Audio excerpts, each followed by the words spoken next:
Today's speaker is Diana Menley Rauner, the president of the Ounce of Prevention Fund, which is a public-private partnership that prepares children, Bernie, that prepares children for success in school and in life. The Ounce believes in starting early to unlock the power of human potential, works with people from birth to the age of 5. The Ounce of Prevention has an operating budget of approximately $60 million. They create and support research-based early learning programs for at-risk children and their families. The Ounce develops, educates, and coaches practitioners to provide more children with high-quality early education. They educate policymakers, business, and civic leaders in partnership with a number of other funds, including the Buffett Early Childhood Fund. They have built an educational learning network starting with one school on the south side of Chicago to a network of 21 schools across the country. They launched the First 5 Years Fund, a federally focused advocacy and communications effort. Diana Rauner was appointed president of the Ounce in January of 2011. She holds a PhD in developmental psychology from my alma mater, the University of Chicago, an MBA from the Stanford Graduate School of Business, and a Bachelor of Arts from Yale University. So let's give a warm welcome to Diana Rauner.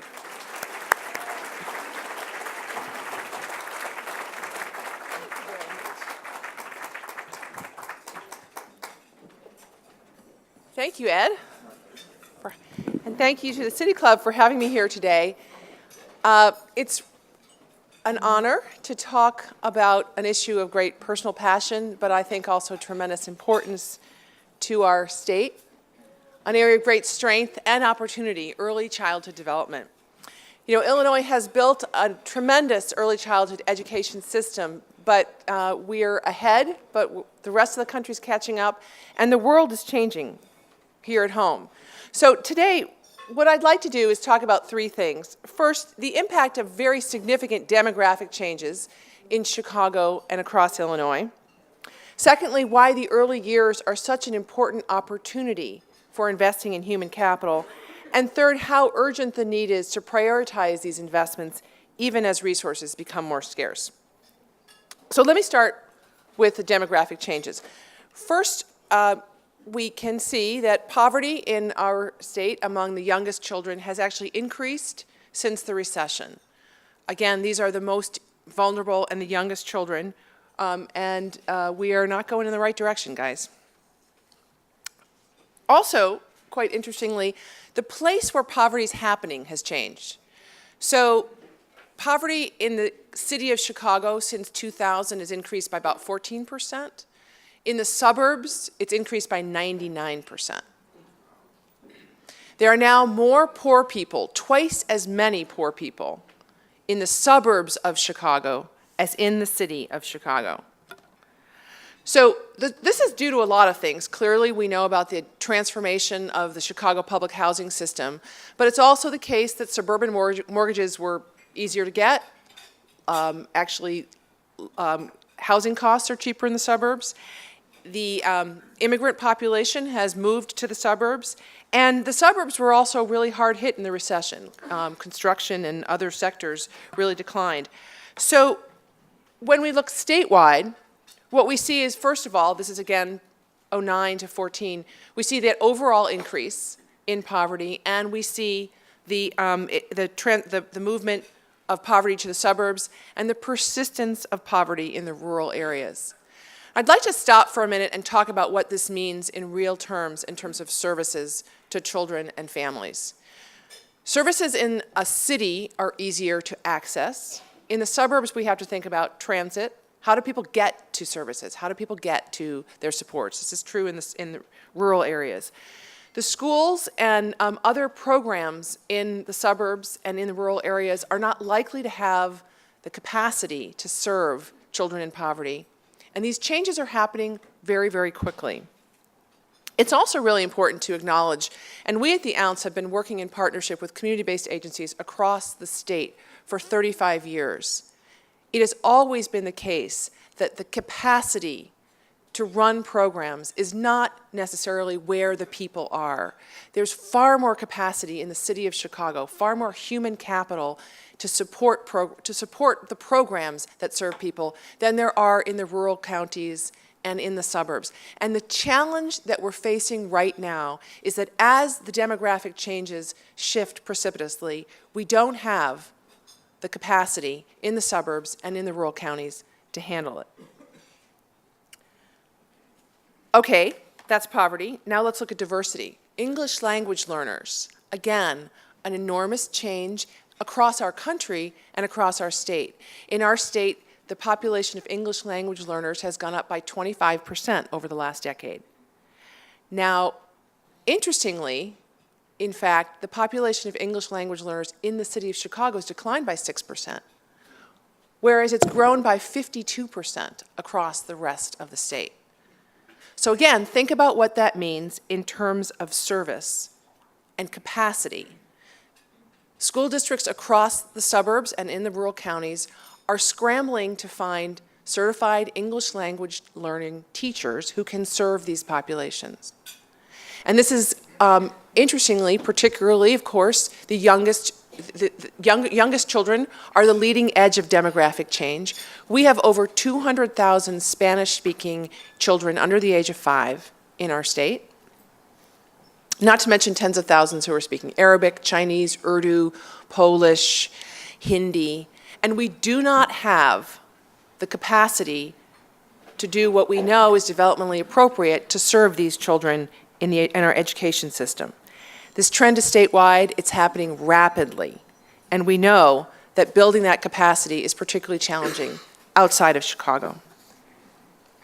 So we have more impoverished children, we have more diverse needs. We also have an increase in children with developmental delays. Now there's a couple of reasons for this. The first is a really good reason. We've gotten a whole lot better at saving premature babies. That's wonderful. But they're coming into the school system with a greater likelihood for developmental delays. We've also seen a steep rise in the number of children who are identified with autism spectrum disorder, and that identification is happening earlier, which is a good thing.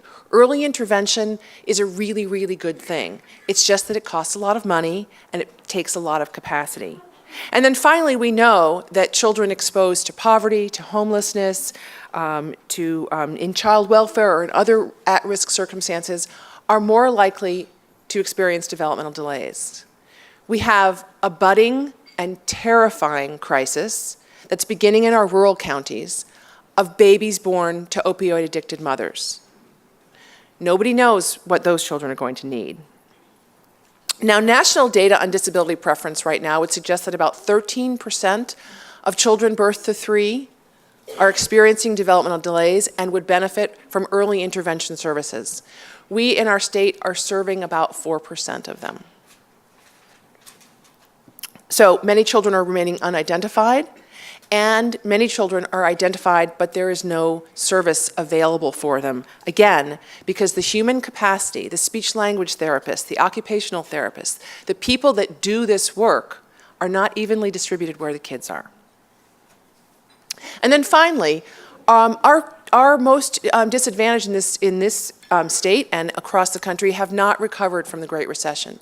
We know that unemployment among low-income workers is 27% in our state. 1.5 million people in Illinois are food insecure. Over 500,000 children in Illinois are food insecure. Just let that sink in. In our country, in this rich country, 500,000 children in Illinois are food insecure, and 50,000 children in our state are homeless. So we have a different poverty problem than we had a decade ago, but the problem is bigger and more pressing than ever. And here's the worst part, and the dumbest part from a developmental perspective. The younger you are in this country, the more likely you are to be poor. Even among children birth to 5, the youngest children are more likely to be poor. That makes sense because their parents are younger, less well off. But it's also the case that children under the age of 3 are more than twice as likely to be poor as people over the age of 65. That is a political decision, and we'll talk about that a little bit later. But here's why it's so stupid. Because the brain is growing most rapidly at the time when children are most likely to be poor. This is just basic, dumb human capital investment. So, as you can see from this slide, the bulk of brain development happens in the first 5 years of life, and in fact in the first 3 years of life. This is when the brain is growing so rapidly and when it is most sensitive, of course, to environmental inputs. And this is when children are more likely to be poor.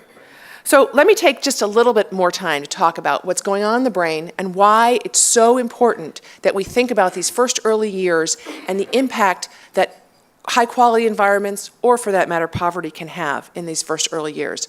We know that that human beings are born with absolutely the most undeveloped brains of any species, and that's partially because we have to develop such complicated brains, and partially because we have to walk upright, and there's a limit to how big our heads can be when we're born. But because of this, babies are growing their brains at a phenomenal rate in the first few years of life. The number of neurons, brain cells that are growing is enormous, but what's even more enormous are the connections between brain cells, what's called synapses. Babies are building 1 million synapses a second. It's just inconceivable how many synapses are being connected. And those synapses are essentially like the pathways between brains. That's how between neurons. That's how we send signals and get things done. And what happens over time is babies produce this huge amount of neurons. And by 3 years, that's when you have actually the densest brain in terms of neuronal synaptic connections. But then you start pruning. And what that means is that the activities and the experiences that you have repeatedly create thick synaptic highways, and the things that you don't do or you don't use just wither away. This is why, as adults, we can drive almost without thinking, which is, all right, sorry, not all of us, some of us. Sorry about that. But we can learn, we can read quickly, but it's very hard for us to learn new languages. So in fact, the brain becomes more specialized, more focused, and more efficient as we get older. But the opportunities for growth, this is when we talk about brain plasticity, about the early childhood brain being plastic. This is what it means. So here's the challenge. Because in fact, babies are born with this opportunity and born with what we call an experience expectant brain. So they are actually expecting interactions. That's how the brain figures out everything from the laws of physics to how the world works to who they are. So babies are looking to the interactions that they're having with the natural world, and most explicitly and most specifically with adults, to understand how to make sense of their world, and in fact to put their brain together. Brain architecture happens in the context of interactions, millions and millions of interactions with the everyday world. This is a great opportunity. It's a tremendous opportunity to do all sorts of things. You can teach babies multiple languages in the first few years of life. You can teach babies, we do teach babies, all sorts of things about how the world works and who they are and what is expected of them. They actually also learn how to actually develop their own sense of self-regulation. Babies are born literally with the ability to cry, and that's about it. They can't walk, they can't self-locomote, can't protect themselves in any way. But by crying, they get interactions, and those interactions begin to teach them how to use their own brain to calm themselves down and self-regulate. So that's the serve and return that babies are expecting every moment of their day. And when it comes well, it's a beautiful thing. And most of us here in the room, if we've held a baby and we've looked in their eyes, we know exactly what that means and what that feels like. But there are babies who are not getting that on a regular basis. And they're not getting it not because their parents don't love them, but because their parents are probably working 2 or 3 jobs. And maybe because their parents are stressed, depressed, and subject to community violence, domestic violence. Maybe they have substance abuse. we have children who, by no fault of their own, are essentially being deprived of the essential interactions that they have to have. And so the children who are born into the lucky gene pool are building brains that are able to self-regulate, able to manage the future, and building an understanding of the world as a place that is safe, predictable, and over which they have agency. Children who aren't in those circumstances, not so much. So we're going to do this is time for a little interactive learning experience. So everyone needs to raise their right hand. Take your thumb, put it across your palm. That is the amygdala. That is the center of the brain. It's the part of the brain that is responsible for emotions. It's where your fight and flight impulses come from. It's where all the cortisol and all the other adrenaline hormones come out of the amygdala. Now take your other 4 fingers and put them over your thumb. That's the prefrontal cortex. That's the part of the brain that does learning, memory, impulse control, higher order thinking. So what do you notice?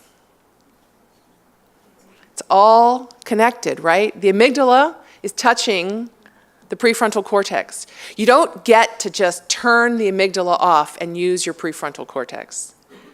One of my favorite researchers always says, emotion drives attention, and attention drives learning.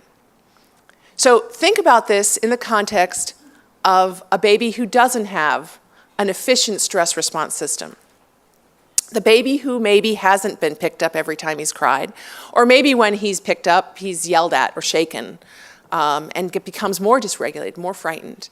That's a baby whose neural pathways are not turning into superhighways that settle him right back down, push the cortisol back into where it goes, and turn back into a calm, resting state that can focus on the next task at hand. That's a baby, or a kindergartner, or a teenager, for whom dysregulation, fear, high alert is always present. That's a child for whom the tiger is always in the room. And when we think about schooling, when we think about violence prevention, when we think about all of the enormous tasks of learning that we expect of our young people so that they can become productive citizens, you cannot learn those things if you are worried about your fundamental survival, if you're always on high alert. This is the challenge, and this is, unfortunately, the natural experiment that we have been in for some time. And unfortunately, it's something we can see in the brain with new imaging techniques. We can actually see physical differences in the brain architecture of children who have been raised in traumatic situations from those who have been raised in what we would describe as optimal situations. What we have here is pictures of 4-year-old brains. And the circles are around, again, that prefrontal cortex, the part of the brain that I was talking about, higher order thinking, memory, everything you need in school. The proliferation of stress hormones, the cortisol and adrenaline that comes out of the amygdala when all of us are dysregulated, if that's a constant presence in the brain, it actually suppresses the growth of gray matter in the prefrontal cortex, to the extent that it can be seen on scans of the brain, and it can be measured in terms of functional ability. There's some really terrifying research that's come out of Berkeley on middle school and high schoolers who were poor in their first 5 years of life, compared to middle schoolers and high schoolers who were not poor in their first 5 years of life. And they're given batteries of tests on, memory, word association, lots of things having to do with speed of processing. What the researchers have found is a difference between the children who were poor and the children who weren't that's on the order of having had a stroke. So let's just process that for a minute. Here we are focusing on the outcomes of kids on ISATs and on high school graduation, and we have structural actually brain architecture differences that are not going to go away. You can't go back to the critical period and rebuild. It just doesn't happen. And that's why when we look overall at trends in development, what we see is that the achievement gap is wide open at age 3, and it's pretty persistent through age 18. Now, this is math. These are achievement scores by maternal education. You can look at the same thing looking at by income quartile. The point is, the achievement gap is open by age 3. You can measure it at 9 months. If you know what you're looking for, you can see it at 3 months. And it doesn't really move. This doesn't mean that formal schooling isn't important. It just means that our investments in those time are not going to close the achievement gap. So, this combination of persistent poverty and increasing need, along with the corresponding sensitivity of the developing brain, is a huge social, moral, and economic challenge for us.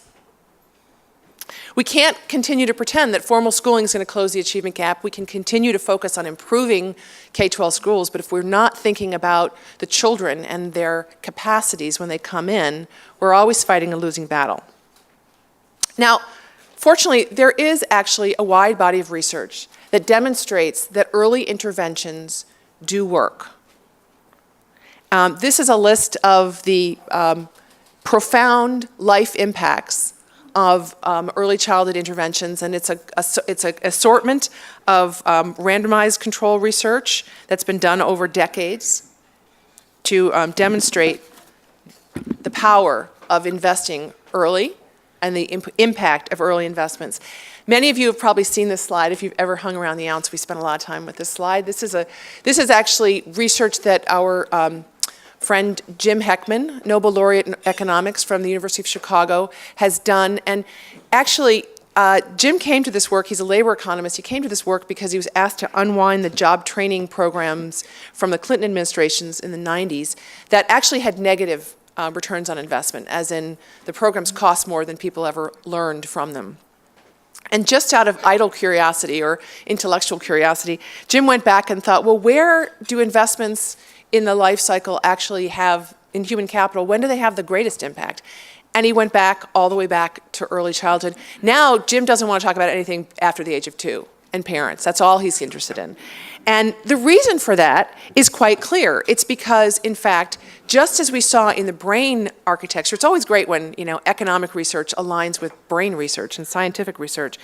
What we know is that, in fact, all of these things have compounding effects.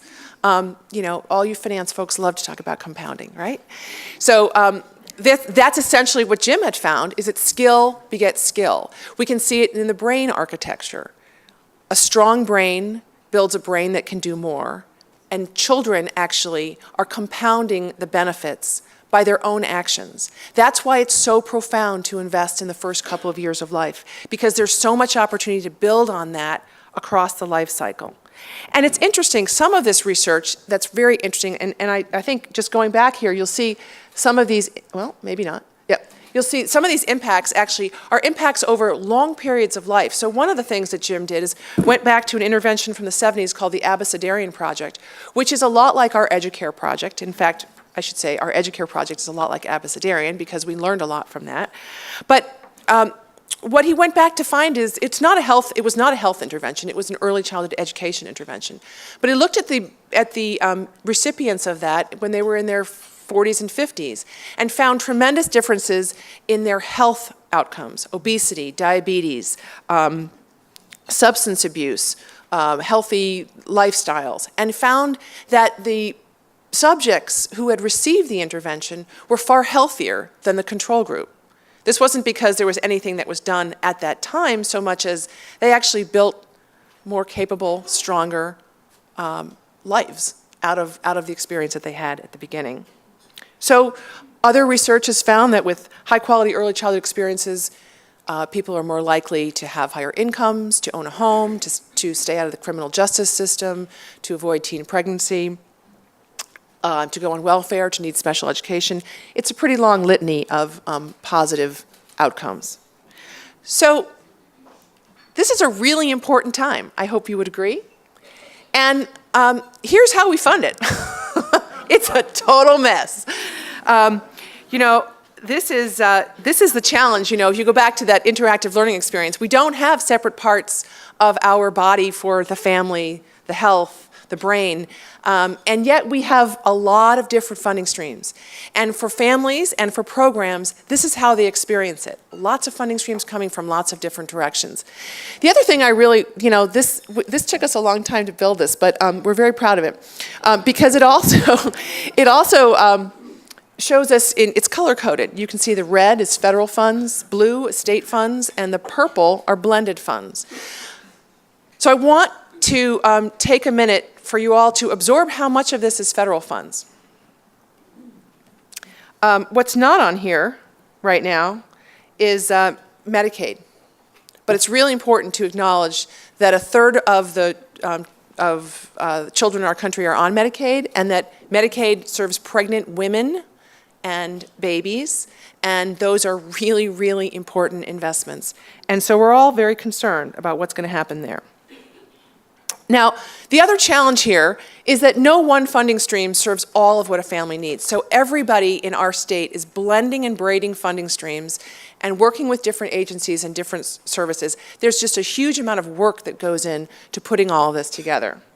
Let me take a minute to talk briefly about these funding streams.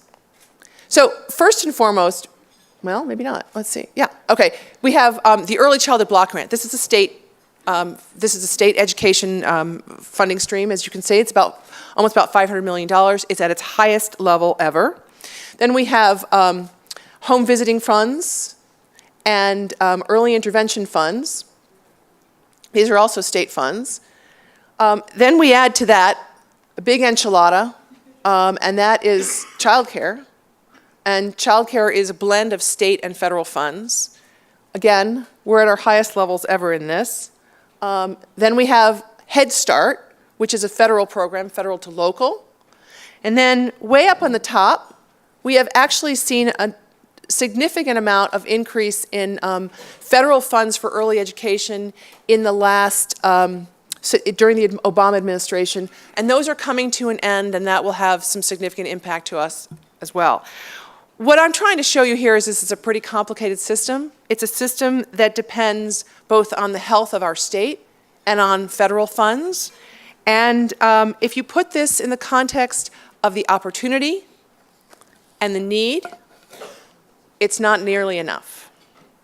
So this, I think, is really important for us to think about. Our demographic trends are pushing against all of this. We also know that we're not serving all the children who need the services, and that we have much more that we could and should be doing. Now, I want to just put this in the context of our nation, because I want us all to feel not terrible about what we're doing in Illinois. We're doing good work in Illinois, but we as a country are making some really dumb choices. And we're actually being left behind by the rest of the developed world. So this is a slide that shows the investment in early care and education for the United States at 0.4% of GDP versus everybody else. We're down there with Latvia and Turkey. So that's too bad. And then this is a slide that shows child poverty and overall poverty, again, compared to our to many of our neighbors. Again, we're down there in some not great company. But what's really interesting, and the thing that really disturbs me about this is, so the blue bar is child poverty, and the diamond is overall poverty. So here's what makes me sad and sick. Again, our child poverty rate is higher than our overall poverty rate. How awful is that? How stupid is that? And again, we're in not great company in that as well. So again, this is a political challenge. When we want to, we can change the poverty rate. Many of you know we cut the poverty rate of seniors by 2/3 over 30 years. But in the time from 1969 to 2014, the child poverty rate has actually increased by 1/3. We're making political decisions. We should just acknowledge that. Fortunately, there's actually political will. So we have had a federal advocacy and communications effort based in Washington for the last 10 years. And over the last 4 years, we've been doing polls, asking people whether they're actually, what they think we should be doing, our country should be doing in terms of investment in early education. We're proud to say that this is an issue that transcends political party.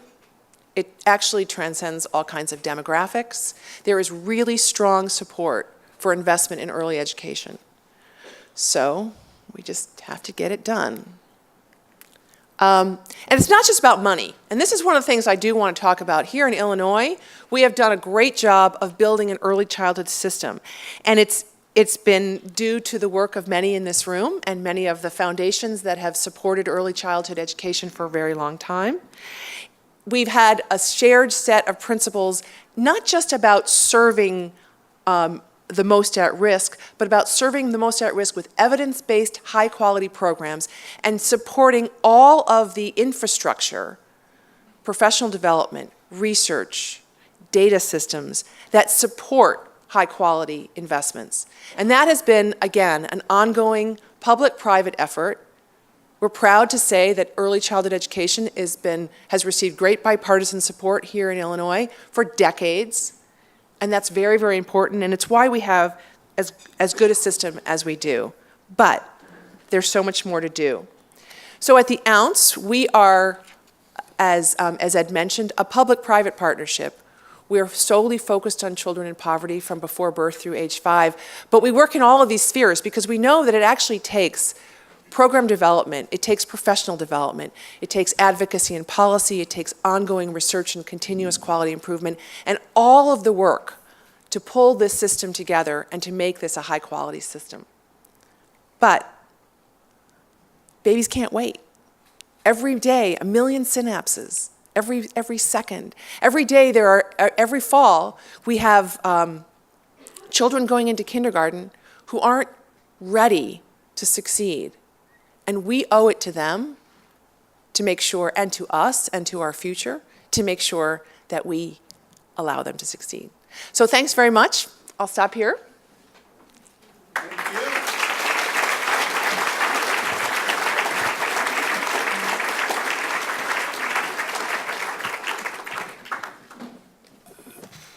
Thank you. Thank you. Wow. That was some presentation, wasn't it? Unbelievable. Thank you so much. Don't forget, if you have some questions that you'd like to have Mrs. Rauner address. I see one in the back of the room, Latrice. Mr. Clark is picking it up.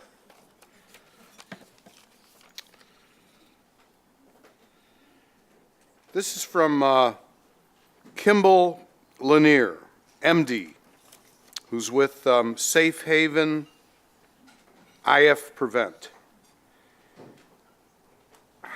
If we can be, I can't read the question.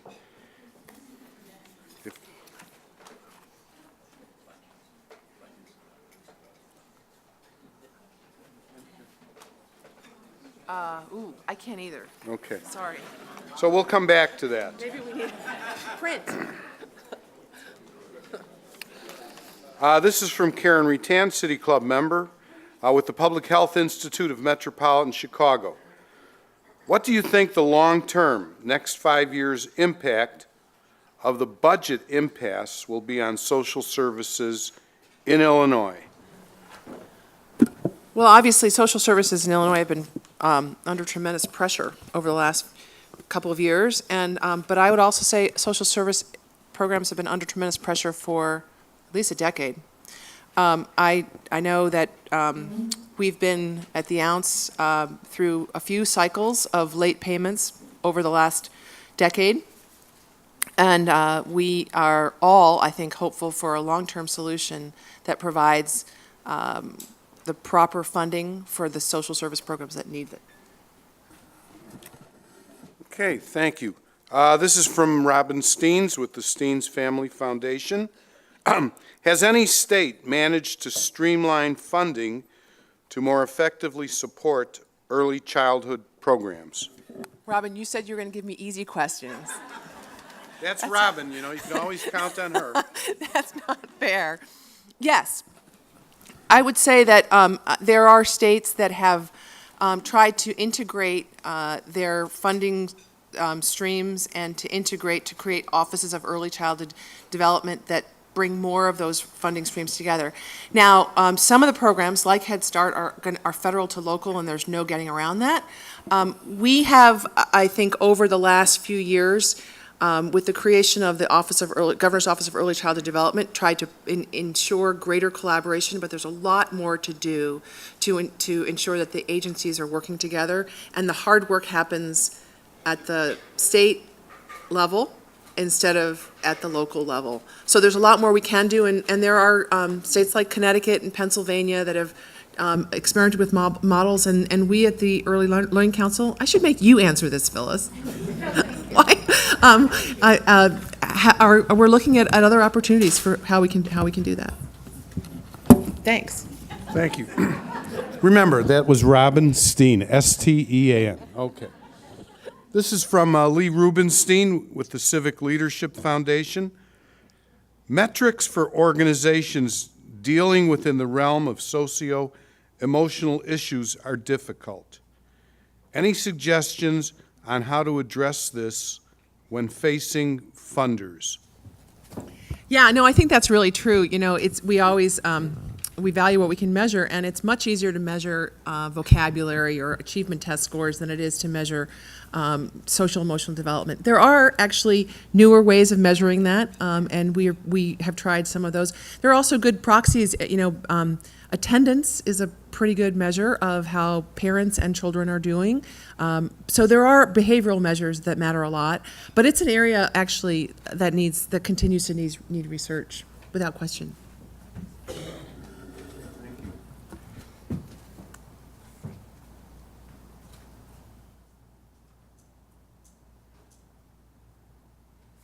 Okay, the question is from Joe Gomez, right down here, who writes left-handed, by the way. How is the use of cell phone games affecting children's development? Ooh, okay. How much time do we have? All right, so this is actually a really important issue, and it's important for two reasons. First, because there was this idea that somehow Baby Mozart was going to be a great way to raise kids, and it turns out that it has absolutely no effect. So if you were at our annual luncheon, shameless plug for our annual luncheon, you would have heard from a renowned brain scientist, Pat Kuhl, who has done research on how children learn language or even the sounds of languages. Turns out kids don't learn anything unless there's eye contact involved.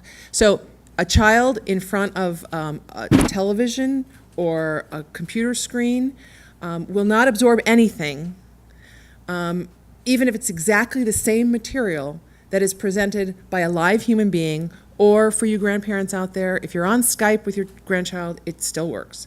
But it's absolutely true. Now, why is this? Because, in fact, brains are very, very sophisticated. These babies that are building these brains are huge. They're basically statistical processors. They're getting all of these inputs, and they're just doing what a supercomputer does and thinking about what's the most frequent thing that's happening. Well, that must be the thing that I'm focusing on. So they're frequency modulators.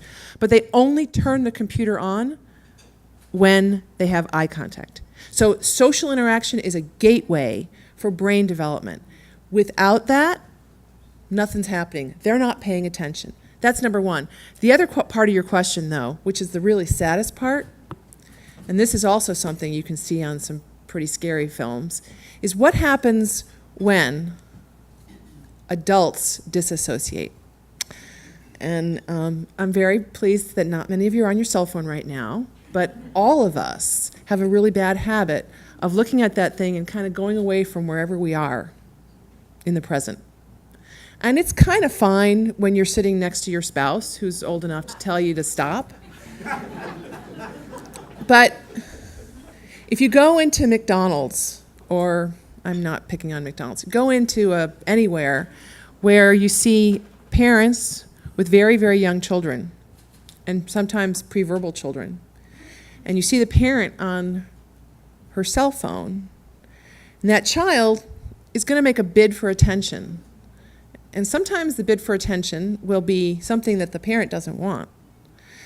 So that level of attunement that is missing because mom's gone away and child is trying to get her back leads to some pretty unpleasant interactions because children act out when they want attention.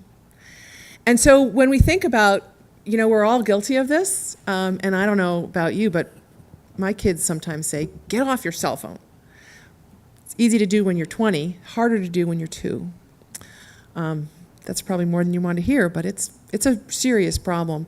And we think about that because we know, again, everything I just said about social interaction, and then you have this device that literally sucks social interaction out of the way for adults. And adults are the ones that have to do this with kids. So. Well, Joe, that's a lot of food for thought there. So don't give your 3-year-old that cell phone. Make him wait a few years. Okay. Diana, one of the points that you made was the tremendous number of people involved and the need for early intervention and programs at the 0 to 5 level. Yet it seems that a lot of the people who work in that area are so low on the pay scale and the preparation. Any thoughts about how we could change some of that? Well, the workforce is a huge challenge, and it is a challenge because it is an undercapitalized workforce, undereducated, underpaid. And again, when I went back to those funding streams, they're all paying for just kind of enough. But we have to actually increase the funding and the availability of funds to support high-quality early learning. In our state, we have over many years and with a lot of advocacy raised the credentials required of teachers who work in state-funded preschool programs, whether they're in the schools or in community-based programs, and that has also led to an increase in pay. In the home visiting space, we've actually used our federal dollars to try to set a floor for the payment of home visitors for the salary floor. Now, all of these are small incremental efforts. They're not nearly enough, but this is the way we have to do this. We have to continue to push up the pay grade because we need to bring better people, more people, and people who can stay in the field and get better at what they do for these kids. Thank you. Thank you. We just have a couple more questions here. This is from Neil Nosen, entrepreneur. I love that. Would you please explain why, in your opinion, infant mortality is so high in the United States? Okay, I'll do my best because this is not actually an area of expertise for me, but I do care quite a bit about it, and I know a little bit. So the problem with infant mortality in our state, in our country, is a lot like some of the other problems that we just looked at. There's huge disparities in infant mortality. So we have infant mortality differences by race and geography and income that are extraordinary, and we have capacity problems with respect to that. Here in our state, there's a tremendous lack of supports for high-risk pregnancies south of, in the southern half of our state, and that's a big challenge. Again, going back to the question of capacity and where are the people and with the need versus where is the infrastructure, that's a big challenge. But infant mortality is a tremendous challenge, again, that's related to poverty and related to the disparities that we have in services for children and families. Thank you, Diana. This is from Kathy Carmody, the Institute on Public Policy for People with Disabilities. Thank you for the presentation. I know we all share that. Can you comment on how social service organizations across Illinois can work collaboratively rather than competitively to support populations in need?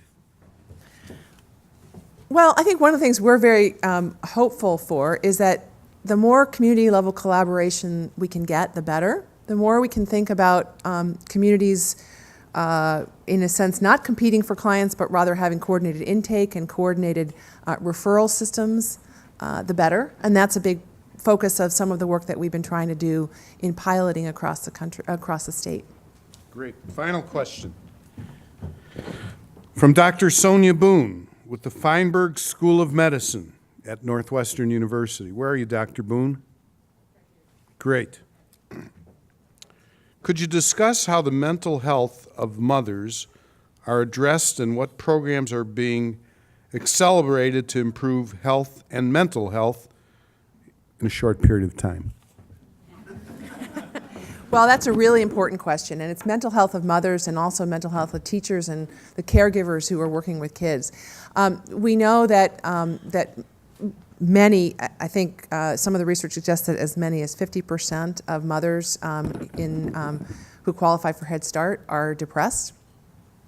And a depressed mother is obviously a risk factor for all sorts of developmental issues because of the need for responsiveness.